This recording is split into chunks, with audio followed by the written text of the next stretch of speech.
सुन्नत अल-इतिकाफ। आप बड़े हैरान होंगे कि साहिब किताब ने पहले नमाज के फ़ज़ाइल बयान किए हैं और अज़ान के फ़ज़ाइल बाद में शुरू किए। सुभान अल्लाह। बड़ी एक इल्मी लतीफ़ा है, बड़ा मज़ा आएगा आपको। उसकी वजह क्या है कि वो जानते थे कि नमाज पहले आई है और अज़ान बाद में आई है। सुभान अल्लाह, बड़ी छोटी बात। इस तरह लोगों को पता चले कि जिंदा लोग सुन रहे हैं। तो नमाज पहले आई थी, इसलिए नमाज का जिक्र पहले फरमाया है, फ़ज़ाइल नमाज का जिक्र पहले फरमाया है। और अज़ान तो शुरू ही मदीना तैयबा में हुई। सुभान अल्लाह। अज़ान का तो मैंने पढ़ा है ना अज़ान का बाब, मुझे ऐसे लगता है जैसे जब अज़ान शुरू हुई है उससे पहले कोई अज़ान का तस्वुर ही नहीं था। यकीन है, क्योंकि खुले आम लोग नमाज ही नहीं पढ़ सकते थे। ये जो मक्की दौर है ना, इसमें बड़ी जो है ना वो इस तरह की रिस्ट्रिक्शनें थी कुफार व मुशरिकीन की तरफ से, इस तरह जो है ना। और अब अल्हम्दुलिल्लाह ये आप कहेंगे कि ये वही इलाही है, ये वही इलाही बाद में बनी है, पहले सहाबा कराम के ख्वाब में आई। ये अज़ान बताती है कि हज़रत अलैहिस्सलाम के सहाबा कराम ऐसे अज़ीम थे कि उन्हें ख्वाब में अज़ान का तरीका दिखाया गया। सुभान अल्लाह। ख्वाब में अज़ान सिखाई गई। किसी ने ये मशवरा पास हुआ कि ये जिस तरह जो है यहूदी करते हैं इस तरह हम भी कोई नाकूस वगैरह बजाएं, नहीं जी। तो हुआ क्या कि एक जो है ना सहाबी रसूल, उन्होंने कहा कि ये मैं आपको सिखाता हूँ, ये अल्फाज कहो। अल्लाह के महबूब पाक सल्लल्लाहु अलैहि वसल्लम ने हज़रत बिलाल को फरमाया कि ये अल्फाज याद करो और ये जाके कहो, सुभान अल्लाह। ये जाके कहो।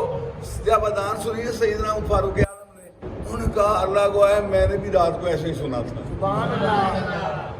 समझेगी, हज़रत अलैहिस्सलाम को ये ख्वाब नहीं दिखाएगी। असल में हज़रत अलैहिस्सलाम मदनी दौर है, मदीना तैयबा में हज़रत अलैहिस्सलाम के सहाबा कराम का दौर शुरू होने वाला है, तो इसलिए उनकी अज़मत दिखाएगी। अब कौन इनकार कर सकता है अज़ान से, हैं?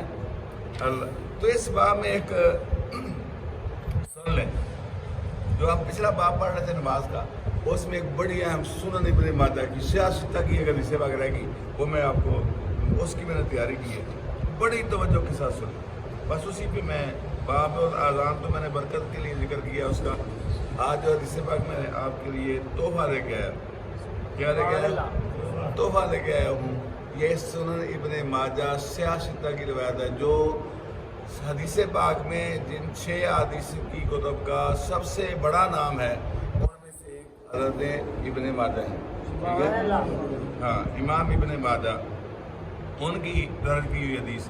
हज़रत सलमान रज़ी अल्लाह अन्हु फरमाते हैं, क़ाला समीअतु रसूलल्लाह सल्लल्लाहु अलैहि वसल्लम यक़ूल, मैंने अल्लाह के महबूब पाक सल्लल्लाहु अलैहि वसल्लम को फरमाते हुए सुना, मन गदा इला सलाति सुबह गदा बिरायतिल ईमान, जो सुबह की नमाज के लिए गया, किसके लिए गया? सुबह की नमाज की तरफ गया, उसके हाथ में ईमान का झंडा दे दिया गया। वो ईमान के झंडे के साथ सुबह की नमाज की तरफ गया। ठीक है, और सुने, वह मन गदा इला सूक़ि अल्लाह, वमन गदा इला सूक़ि गदा बिरायति इब्लीस, और जो नमाज पढ़े बगैर बाजार को गया, मंडी को गया, वो इब्लीस का झंडा लेकर गया। इसलिए सुबह की नमाज के बहुत बड़े फ़ज़ाइल में से एक ये है कि जो सुबह की नमाज पढ़ते हैं, अल्लाह ताला उनके हाथ में इस्लाम का, कुरान का, ईमान का झंडा दे देता है। रहमान का झंडा उनके हाथ में होता है। वो बाजार में जाते हैं तो बाजार में खैर, वो मंडी में जाते हैं मंडी में खैर, वो दफ्तर में जाते हैं दफ्तर में खैर, वो घर में जाते हैं घर में खैर, जिधर जाते हैं फतह होती है। और जो फजर की नमाज पढ़ के नहीं जाता, उसके हाथ में इब्लीस का झंडा होता है। जिधर जाता है उधर ही नहूसते फैलाता जाता है। अल्लाह ताला मुझे और आपको फजर की नमाज की पाबंदी करने की तौफीक अता फरमाए।